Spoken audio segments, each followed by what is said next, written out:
పాత పద్ధతిలోనే కొనసాగించాలి. 21,000 మంది స్టీల్ విశ్రాంతి ఉద్యోగులకు మెడికల్ ఇన్సూరెన్స్ ప్రీమియం పాత పద్ధతిలోనే కొనసాగించాలని జిల్లా సిఐటియు నాయకులు ఎన్ రామారావు యాజమాన్యాన్ని డిమాండ్ చేశారు.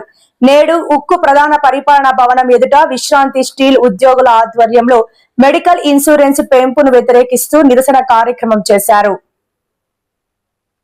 రాజకీయ ఉనికి కోసం ఆ పార్టీ అధినేత జగన్మోహన్ రెడ్డి నుంచి ఆ పార్టీ నాయకుల వరకు పడరాని పాటలు పడుతున్నారని రాష్ట్ర మంత్రులు బీసీ జనార్దన్ రెడ్డి, అచ్చెన్నాయుడు విమర్శించారు. సోమవారం శ్రీకాకుళం జిల్లా సంతబొమ్మాలి మండలం మూలపేట పోర్టు సందర్శన అనంతరం విలేకరుల సమావేశంలో వారు మాట్లాడారు. ఈ యొక్క మేనేజ్మెంట్ ప్రభుత్వం కూడా ఈ యొక్క స్టీల్ ప్లాంట్ రిటైర్ కార్మికుల మీద ఎంత అన్యాయం చేస్తుందో మీ అందరూ గమనించే ఉంటారు. ఎందువల్లంటే ఈరోజు మినిమం పెన్షన్ 10,000 రూపాయల నుండి 3,000 వరకు మాత్రమే ఈరోజు వస్తున్నటువంటి పరిస్థితి అనేది ఉంది. మరి ఈ 3,000 వచ్చే ఈ యొక్క పెన్షన్దారుడు ఒకేసారి 17,000, 18,000 కట్టమంటే ఎక్కడి నుండి తీసుకొచ్చి కడతాడని చెప్పి కూడా నేను ఈ యాజమాన్యాన్ని ప్రశ్నిస్తూ ఉన్నాను. ఈ యొక్క కార్మికులు అహోరాత్రులు కృషి చేసి ఈ విశాఖపట్నం స్టీల్ ప్లాంట్ని ఇంత అభివృద్ధి పదంలో పయనింపజేస్తే వీళ్ళ మీద ఇంత అన్యాయంగా ఇంత కఠినంగా వ్యవహరించడం మీకు భావ్యమా అని నేను అడుగుతా ఉన్నాను. అంటే రిటైర్ అయిన కార్మికుల్ని ఎలాగోలా చంపేయాలని చెప్పి చూస్తున్నారా? అందుకని మెడిక్లెయిమ్ యొక్క రేట్లు అంత దారుణంగా పెంచి వీళ్ళు చంపేస్తేనే కానీ అవదా అని చెప్పి మీరు అనుకుంటున్నారని చెప్పి నేను ప్రశ్నిస్తూ ఉన్నాను.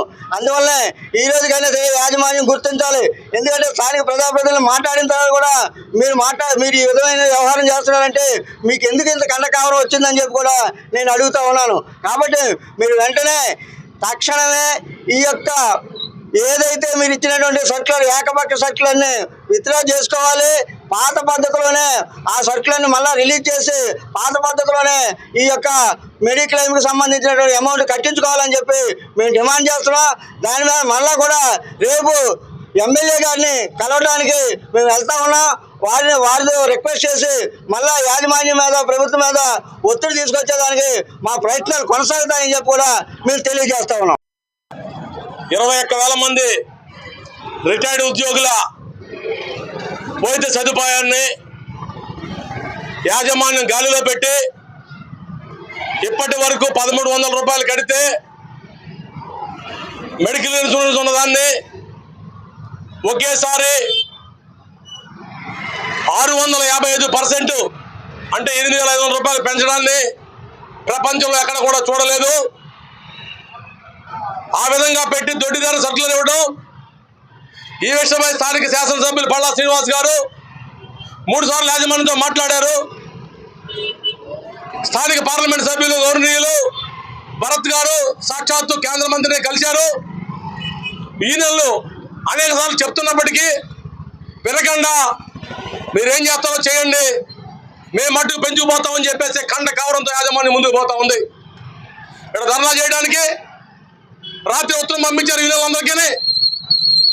Standing order certificate standing order 27.4 ప్రకారం ఇక్కడ ధర్నాలు చేయకూడదట, గుమ్ముకూడకూడదట.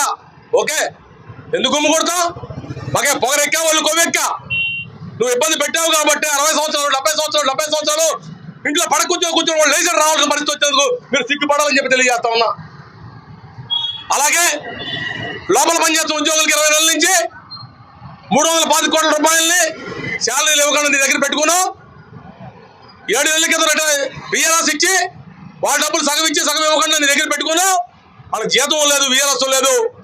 కాబట్టి ఈ విధంగా అనేక మందిని రోడ్డు మీద తీసుకొచ్చి మేము కొట్లాడి పాలకుల దగ్గర నీ డబ్బులు తీసుకొస్తే 11,500 కోట్లని అది సరిగా యూటిలైజ్ చేయడం చేతకాక ఈ ఆర్థిక సంవత్సరం కూడా నష్టాలని చెప్తా ఉన్నావు. కాబట్టి దాన్ని మీరు సంజాయిషి చెప్పాలి తప్ప మేం కాదు. తెలుగు వాళ్ళు కొట్లాడి పోరాడి సాధించుకుని ఈ కర్మాగారం ఇది. ఇక్కడ ఉన్న ప్రతి ఒక్కరు కూడా 30 ఏళ్ల పాటు కంపెనీలో పనిచేసి ఖాళీ బాటన బండి కూడా నడవని రోజుల్లో మట్టిలో బురదలో పనిచేసి ఈ కంపెనీని ఇలాంటి కామధేనుగా నిర్మించారు. వారిని రోడ్ల మీద తీసుకొచ్చేందుకు మీరు సిగ్గుపడాలని తెలియజేస్తూ పాత స్కీమే కొనసాగాలి, 1,300 రూపాయలకి మీరు మెడికల్ కొనసాగించాలని చెప్పి డిమాండ్